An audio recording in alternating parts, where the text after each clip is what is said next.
우리 군이 스텔스 무인기 개발에 성공해 전력화를 앞두고 있는 것으로 확인됐습니다. 북한 무인기 도발 이후 대응 수단으로 스텔스 소형 무인기까지 완성한 점이 큰 주목을 받고 있습니다. 이것에 대해서 알아보겠습니다. 대북 정찰용 소형 스텔스 드론 개발을 완료하고 대량 양산에 나설 것으로 확인되면서 스텔스 무인기 실전 배치를 진행 중인 것으로 알려지고 있습니다. 국방과학연구소는 북한 무인기가 38선을 넘어 침투하자 맞불 수단으로 무인기를 선택하였고 기존에 개발하고 있던 무인기를 더 개량하여 생산하기로 결정하였습니다. 소형 스텔스 무인기에 대한 개발을 주관하고 있는 국방과학연구소는 시제기를 완성해 운영 테스트를 진행하였고 개발 성공을 선언하였습니다. 이번에 개발 성공을 공표한 소형 스텔스 드론 외에도 이스라엘이 개발해서 유명해진 하피 자폭 무인항 공기와 같은 드론의 탄두를 장착한 무인기 2종과 저렴한 생산 단가를 자랑하지만 장거리를 비행할 수 있는 무인기를 개발하는 등 여러 종류의 무인기가 전투 배치 단계에 도달한 것으로 분석되고 있습니다. 국방과학연구소에서는 무인기에 대한 개발 기간과 양산 단가를 최소화하기 위해서 3m 정도로 무인기 크기를 설정하고 기존에 연구되었던 것을 최대한 활용해 완성했다고 밝혔습니다. 국방과학연구소는 스텔스 무인기를 빠른 시일 내에 도입하기 위해 사업 절차 간소화를 적용하여 신속한 개발에 성공한 것으로 알려지고 있습니다. 실제로 등장한 소형 스텔스 드론은 크기는 작지만 개발하고 있었던 가오리-X 스텔스 전투기와 거의 같은 외형을 가지고 있는 것으로 분석되었습니다. 국방과학연구소가 스텔스 소형 드론을 적극적으로 개발한 이유는 기존의 프로펠러형 무인기들은 레이더 시스템의 발달로 인해 쉽게 탐지당하기 때문입니다. 그에 비해서 B2 스텔스 전투기 외형을 가지고 있는 전익기는 모든 전파 대역에서 탐지되지 않는 스텔스 성능을 유지할 수 있어 최첨단 드론에 적용할 수 있지만 작은 외형이라도 이러한 기반 기술이 없으면 개발이 불가능합니다.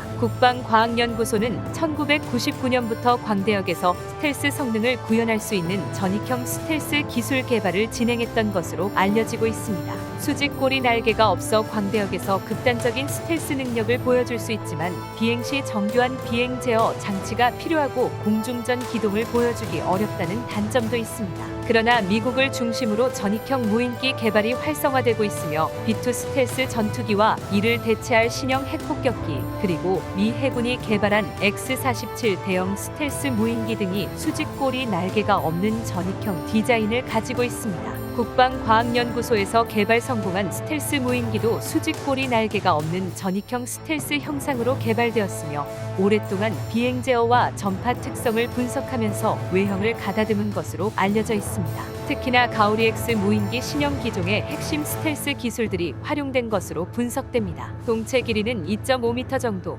날개 폭은 3m 정도로 설계된 소형 무인기는 엔진까지 자체적으로 완성하고 통신, 위성을 활용한 장거리 네트워크 전술 통신 능력과 소형 광학 장치를 갖추고 북한에 은밀하게 침투하는 역할을 담당할 것입니다. 이러한 임무를 수행하기 위해서는 은밀한 작전 능력이 요구되기 때문에 스텔스 형태의 소형 무인기 개발을 추진한 것으로 보이며 여러 대가 편대로 무리지어 북한군이 운영하는 핵미사일 전개 위치를 실시간으로 파악해 위성을 통한 작전 정보를 수집할 수 있도록 운영할 계획입니다. 소형 스텔스 무인기를 자체 개발하기 위해서 가장 중요한 엔진은 해성대함 미사일에 적용된 터보팬 엔진의 출력을 키워 통합한 것으로 분석됩니다. 천마력으로 개량되었으며 효율을 개선하는 데 집중했습니다. 소형 스텔스 무인기로 인해 작전 범위가 넓어졌으며 휴전선 인근에서 북한군 활동을 감시하고 평양까지 진출해 중요 정보를 수집하는 용도로 활용될 수 있습니다. 이러한 스텔스 소형 무인기 개발을 통해 기존의 무인기 강국이라고 하는 튀르키예나 이란이 개발해 수출에 성공한 허접한 무인기들보다 더 효과적인 작전 수행이 가능하며 방공망이 촘촘한 북한을 상대로 은밀한 정보 수집을 할 수 있을 것으로 분석됩니다. 실전 배치되고 있는 스텔스 무인기는 소형 전술 차량에서도 운영할 수 있을 정도로 작은 통제 시스템이 적용되고 있습니다.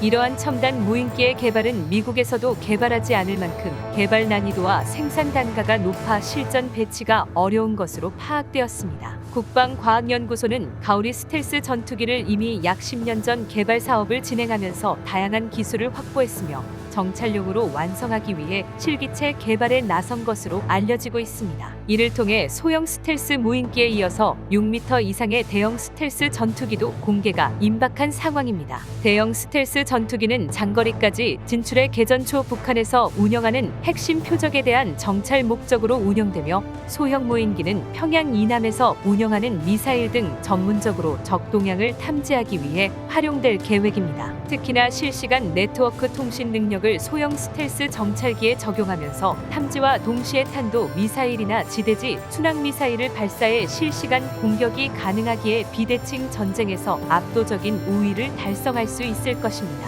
이는 북한이 개발해 지속해 남한 침투용으로 실전 배치한 허접한 프로펠러 동력의 디지털 카메라와 상용 GPS를 장착한 무인기보다 수십 배 이상 높은 성능으로 현대 기술까지 적용하면 작전 지역에서 고도의 지상 감시 체계를 구성할 수 있게 됩니다. 그러나 은밀한 침투와 작전 활동이 목적이기 때문에 소형 스텔스 무인기에 대한 성능이 완벽하지 않으면 실제 작전에 투입하기 어렵다는 문제가 있습니다. 이는 북한에서 침투시킨 무인기들이 기체 이상으로 임무 도중에 산에 추락하면서 우리 군에 발각되었듯 평시에 북한 지역에 침투시켜 군사작전이 가능한 스텔스 무인기가 추락하면 상당한 파장을 불러오기 때문입니다. 이 때문에 완성된 소형 스텔스 무인기는 드론 작전사령부에서도 오랜 시간 동안 철저한 성능 검증과 개량이 이뤄질 것으로 보입니다. 소형 스텔스 무인기는 작지만 이러한 임무 수행의 특성상 대당 수십억 원이 넘을 것으로 보이며 100대 안팎에서 양산이 이뤄질 것으로 분석됩니다. 또한 자폭 공격이 가능한 1000만 원대 무인기도 양산하고 있는 것으로 알려지고 있습니다. 여기에 자폭 무인기에 활용할 수 있는 탄두와 전자전 제머 시스템,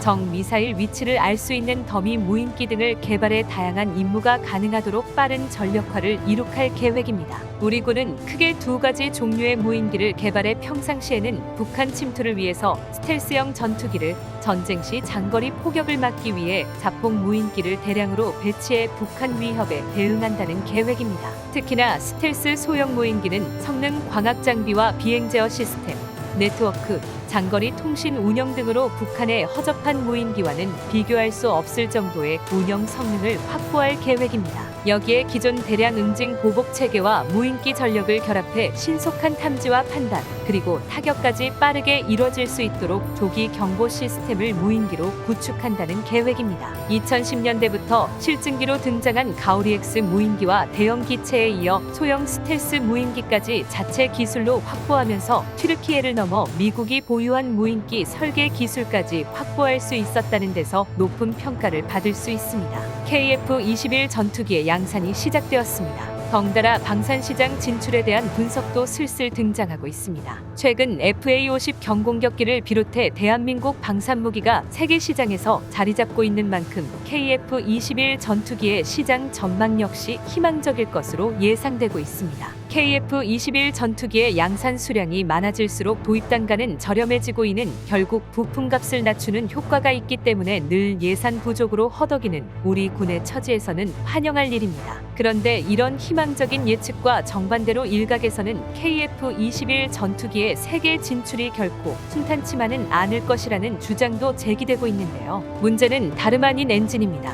KF-21 전투기에 적용된 각종 첨단 기술들은 대부분 국산화에 성공했지만 적어도 엔진만큼은 여전히 미국에 의존하고 있기 때문입니다. 이 때문에 아무리 주문이 폭주한다 하더라도 최종 수출을 위해선 미국의 허가를 받아야 한다는 치명적인 제약이 존재하는데요. 하지만 이 문제의 해결 방법은 매우 간단합니다. 그냥 우리가 자체적으로 국산 엔진을 개발해 탑재해버리면 그만인데요. 물론 말처럼 쉬운 얘기는 아닙니다. 그래서 준비했습니다. 오늘은 KF-21 전투기에 탑재될 국산 전투기 엔진의 개발 현황을 알아보겠습니다. 대한민국 군사 기술력에 대한 국제 무대의 시각은 KF-21 전투기의 이전과 이후로 나뉜다 해도 절대 과언이 아닙니다. 2013년 탐색 연구가 끝나고 KF-21 전투기 개발을 위해 록히드 마틴과 컨소시엄을 체결했을 때 미국의 개발진들은 대한민국의 도전을 비웃기 바빴는데요. 당시 대한민국은 KF-16 전투기 140대를 라이선스 생산하고 2000년 기본 훈련용 프로기였던 KTL 웅비 개발과 2005년 2015년 T-50 골든 이글 개발에 성공한 게 전투기 개발 경험의 전부였습니다. 그런데 라이선스 생산이나 훈련기 개발은 초음속 전투기와 비교해보면 모든 게 다릅니다.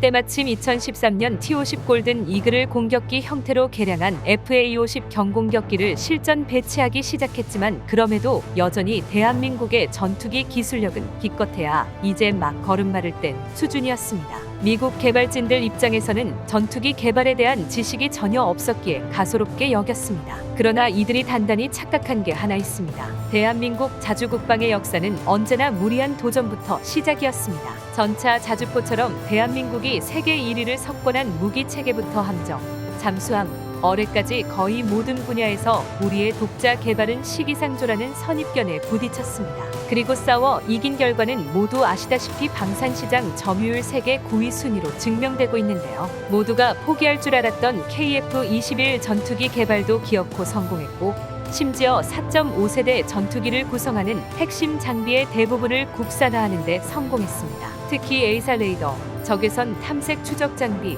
전자광학 표적 획득 및 추적 장비, 전자파 방위 장비는 미국이 계약과 달리 기술 이전 불가를 통보하면서 KF-21 전투기 개발 사업이 중도 취소될 뻔한 아찔한 상황이 펼쳐지기도 했는데요. 그러나 적외선 탐색 추적 장비와 A사 레이더는 이스라엘까지 날아가 시험장을 빌려 기술 실증을 감행하였고 결국 독자 개발에 성공했으며 이때 습득한 기술을 활용해 훨씬 소형화된 FA-50 경공격기 전용 A사 레이더를 개발했습니다. 그리고 미사일 탐색기의 신호를 탐지 분석하고 전자방의 전파 송신, 체프 플레어 등의 전자전탄 살포 등을 통해 적의 위협을 교란하는 항공용 전자전 장비를 국내 기술로 개발해냈습니다. 전자전에 있어 가장 핵심 단계는 평상시에 전파를 수집 분석하고 이를 아군인지 적군인지 어느 장비가 방출하는 전파인지를 분류하는 전자 지원 단계입니다. 레이더는 종류와 장비에 따라 전파를 방해하는 방법이 전부 다르기 때문에 이 데이터베이스를 얼마나 착실히 쌓아놓느냐에 따라 전자전 실력이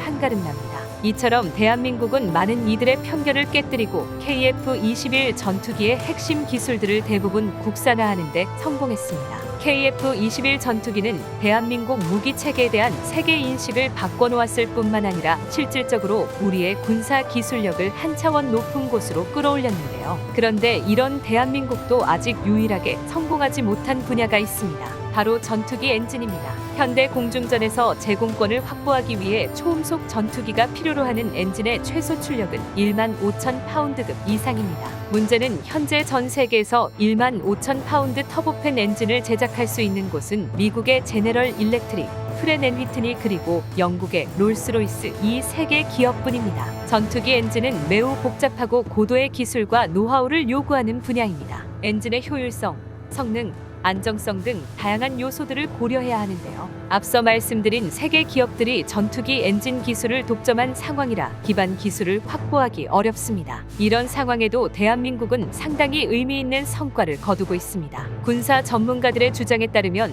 현재 대한민국이 2020년부터 개발을 시작한 5,500파운드급 엔진이 완성 단계에 접어들었다고 합니다. 대략 F5 전투기에 적용되는 엔진보다 약간 더 출력이 높은 수준입니다. 1만 파운드급 엔진의 경우 핵심 구성품인 터빈 공용 냉각 설계 연구 단계에 진입하고 있습니다. 개발 단계를 자세히 공개할 수는 없지만 전문가들은 지금 대한민국의 기술력으로도 대략 7,500에서 8,000 파운드급 엔진을 개발할 수 있을 것으로 분석하고 있는데요. 이 정도면 전장 10.6m, 전폭 8.4m, 전고 3m에 달하는 대형 무인기인 KUS 무인 편대기에 적용하는 게 가능합니다. 실제로도 대한민국은 5,500파운드급 엔진을 KUSLW에 적용하고 1만 파운드 엔진을 KUSFC에 적용해 기술 수준을 증명할 예정입니다. 여기까지는 지금도 완성이 눈앞에 보일 만큼 가까운 이야기입니다. 그리고 남은 게 1만 5천 파운드급 엔진입니다. 전투기 엔진은 출력이 높아질수록 엔진 내부에서 발생하는 열과 압력이 기하급수적으로 높아집니다. 전투기 엔진의 내열성을 100도 올리는데 10년이 걸린다고 얘기하는데 현재 우리 기술 수준으로 만들 수 있는 전투기 엔진의 샘플과 1만 5천 파운드급 엔진의 온도 차이는 100도 이상입니다. 이를 극복하려면 막대한 시간을 투자해 단계적으로 성장하는 방법밖에 없는데요. 하지만 낙담하기엔 이릅니다. 한국이 KF-21 전투기를 개발하겠다고 발표했을 때 가진 것 하나 없는 나라였습니다. 그런 나라가 체계 개발, 고작 10여 년 만에 KF-21 전투기의 양산을 확정한 것처럼 대한민국의 전투기 엔진 개발 역시 불가능한 게 아닙니다. 또한 본격적인 스텔스 공대공 작전을 염두에 둔 KF-21 전투기의 성능을 좌지우지할 궁극의 장비로 가장 중요한 매립형 스텔스 무장창 개발 분야에서는 대한민국 최첨단 제조업 능력의 진정한 잠재력을 제대로 보여줄 것으로 보입니다. 한국형 반매립형 무장창은 전통적인 방식의 미사일 발사 시스템으로 불리며 기존 조종석 및 콕핏과 연결된 파일럿에 달린 레일 방식 시스템일 경우 KF-21 전투기의 라곤 방향대로 정확히 발사되어야 하는 기술력을 보유하는 게 중요합니다. 매립형 무장창과 연결된 기체에서 미사일이 분리된 직후 점화될 때가 미사일이 가장 불안해지는 시기이며 미사일과 기체의 결속부만 풀어주는 것만으로는 스텔스 매립형 무장창이 형성될 수 없고 결속 제거와 동시에 강력한 유압을 이용해 제트 기류를 통해서 미사일을 전달한 뒤 발사되는 미사일을 힘껏 밀어내주는 발사 기술력을 갖춰야 스텔스 무장창 기술력을 보유했다고 할 수 있습니다. 중국의 국영 방송사인 CCTV가 한국의 KF-21 전투기에 대한 심층 분석 결과를 내놓으면서 한국이 국제 방산 시장을 석권하려는 야심을 드러내고 있다며 중국의 강력한 경쟁자로 부상하고 있으니 경계해야 한다는 보도를 내보냈습니다. 특히나 한국산 무기가 중국산 무기와는 달리 호평 일색이라 해외 시장에서 경쟁하기 위해서는 중국도 첨단 무기로 대응해야 하며 대한민국에서 개발하고 있는 무기 체계 성능이 나날이 발전되고 있어 중국의 굴기 사업에 영향을 미칠 수 있다고 분석하면서 대한민국을 중요 경계 국가로 올려놓아야 한다며 위기감을 드러내고 있습니다. 이것에 대해서 알아보겠습니다. 중국 CCTV는 말레이시아 전투기 시장에서 대한민국에 패배했지만 아랍에미리트에서는 자국산 훈련기가 FA-50 경공격기를 제치고 선정되면서 중동 지역의 수출 교두보를 구축하는 데 성공했지만 KF-21 전투기의 등장으로 유지하기 어려울 것이라는 분석을 내놓았습니다. 이러한 분석은 아랍에미리트가 훈련기를 중국제로 선택했지만 KF-21 전투기 개발 사업에 참가할 것으로 알려지면서 대한민국으로 관심이 쏠리는 것을 경계하는 것으로 보입니다. 여기에 중동의 전투기 수출을 확대하려고 하는 중국으로서는 KF-21 전투기에 관심이 높아지자 이를 견제해야 한다는 목소리가 덩달아 높아지고 있습니다. 해외 시장에 내놓고 있는 FC-1 전투기로는 수출 확대가 어렵다는 현실적인 이유로 KF-21 전투기를 상대하기 위해서는 현재 개발되고 있는 스텔스 전투기를 해외 수출 시장의 주력 모델로 삼아야 한다는 주장입니다. CCTV는 KF-21 전투기가 자신들이 개발하고 있는 J-20 스텔스 전투기나 J-31 스텔스 전투기에 비해서는 아직 미완성 개발 단계지만 미국 F-35 전투기의 대항마로 개발하고 있는 FC-31 전투기의 또 다른 경쟁 모델로 부상할 수 있어 경계심을 낮춰선 안 된다고 밝혔습니다. 중국 언론들은 KF-21 전투기의 미티어 미사일 4발과 10개의 하드포인트를 장착할 수 있고 유럽제 첨단 미사일을 운영할 수 있다는데 주목하고 있습니다. 또한 대한민국의 질화 갈륨 관련 소재와 레이더 소재를 자체 생산할 수 있는 웨이퍼 개발이 이뤄지고 있다는 점도 주목하고 있습니다. 특히나 첨단 질화 갈륨 소재는 일본과 미국, 프랑스, 독일에서만 완성한 핵심 반도체 레이더 부품으로 대한민국이 빠르게 소자 출력을 높이고 있으며 현재 진행되고 있는 레이더 테스트가 완료되면 이러한 시험 평가 조건들을 반영해 반도체 웨이퍼와 소자 설계 단계에서부터 특성을 반영한 핵심 부품 양산이 가능하다는데 우려를 나타내고 있습니다. 이는 중국이 미국과 서방의 강력한 반도체 제재를 받게 되면서 제대로 된 성능을 완성하는 것이 점점 어려워지고 생산량이 줄어들고 있어 차후 전투기용 레이더 수량을 확보하는데 어려움을 겪을 것이라는 예상으로 대한민국보다 뒤처질 것이라는 우려가 높아지고 있습니다. 또한 대한민국의 개발 속도가 J-31 스텔스 전투기 개발 사업보다 수십 배 빠르게 진행되면서 추격자로 부상하고 있다는 점을 크게 우려하고 있습니다. 그러면서 초도 양산이 시작되자 중국 분위기가 심각하게 안 좋아졌습니다. CCTV 분석에 따르면 초도 양산 시작이 의미하는 바는 상당히 크며 가장 큰 장점으로 전투기 성능이 빠르게 안정화되고 그동안 파악하지 못했던 문제점들을 빠르게 개선할 수 있을 것이라고 보도했습니다. J-31 스텔스 전투기 같은 경우에는 2010년 초 시제 전투기가 등장했고 계속 개발 사업이 진행되고 있었지만 아직까지 본격적인 대량 양산에 나서지 못할 정도로 개발 기간이 10년 넘는 동안 전투기 성능을 완벽하게 다듬지 못했다는 평가를 받고 있습니다. 여기에 해외 수출 시장까지 노리고 있는 J-31 전투기는 항전 장비, 즉 A사 레이더와 적외선 탐색 추적 장비, 전자광학 표적 추적 장치, 전자전 시스템 등에서 서방제에 비해 성능이 떨어지고 있으며 미국의 반도체 제재로 인해 이러한 격차는 앞으로도 더 커질 수 있어 해외 시장에서 판매를 추진하기는 어렵다는 분석입니다. 그러나 대한민국은 미국의 기술 지원 거부에도 불구하고 전 세계적으로 뛰어난 반도체 기반 기술을 가지고 있어 레이더, 소재와 웨이퍼를 국산화시키면 전투기 부품의 국산화를 빠르게 확대할 수 있게 되며 군용 반도체 분야에서 최고 수준을 자랑하는 일본을 빠르게 뒤쫓아가면서 점점 기초 기술이 강해지고 있다는 데 주목하고 있습니다. KF-21 전투기를 조종하고 있는 시험 비행사의 인터뷰를 인용하면서 A사 레이더 성능을 검증하고 있으며 무장 발사 시험을 완료했고 개발을 마무리할 것으로 보인다며 경계심을 높이고 있습니다. 그러나 한국이 개발하고 있는 KF-21 전투기가 눈부신 개발 속도를 보여주고 있음에도 인도네시아는 미납된 분담금을 낼 생각이 없어 보이며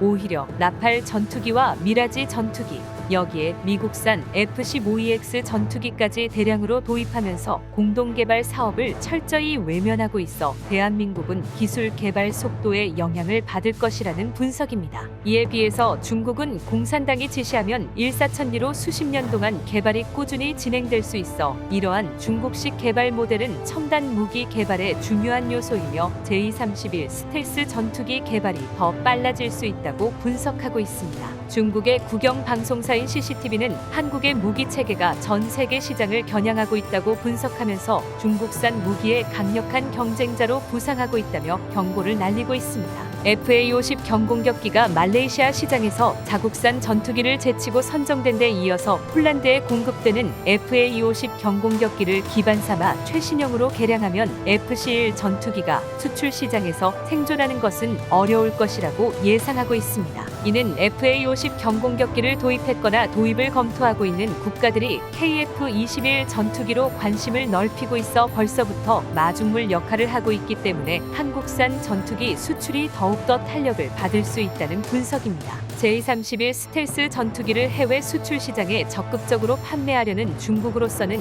KF-21 전투기의 빠른 등장으로 인해 오히려 주도권을 빼앗기고 있으며 J-31 전투기 개발을 빨리 마무리하여 견제해야 한다고 주장하고 있습니다. 지금까지 중국 인터넷 언론을 위주로 KF-21 전투기 개발에 대한 기사를 보도하는 것이 전부였지만 최근 들어 관영 매체와 CCTV까지도 한국의 무기 체계와 KF-21 전투기 개발 사업을 집중 조명하고 있어 이전과는 다른 기류가 감지되고 있습니다. 중국 언론들은 2016년 전투기를 자체 개발한다고 도전했을 당시 일본이 XE 심신 실증기를 기반으로 F-3 전투기 개발을 시작했지만 지지부진한 결과를 보여주면서 대한민국 또한 성공할 수 없다는 분석을 내놓은 적이 있습니다. 그러나 일본은 미국에서 기술을 도입할지 비싼 개발비를 투자해 자체 개발을 진행할지 갈팡질팡하면서 시간을 허비했지만 대한민국은 단시간 내에 시제기를 완성해 선보였습니다. 이는 튀르키예가 개발한다는 한 전투기가 내부의 항전 장비가 아무것도 없는 구식 전투기로 평가받는 데 비해서 레이더와 광학체계,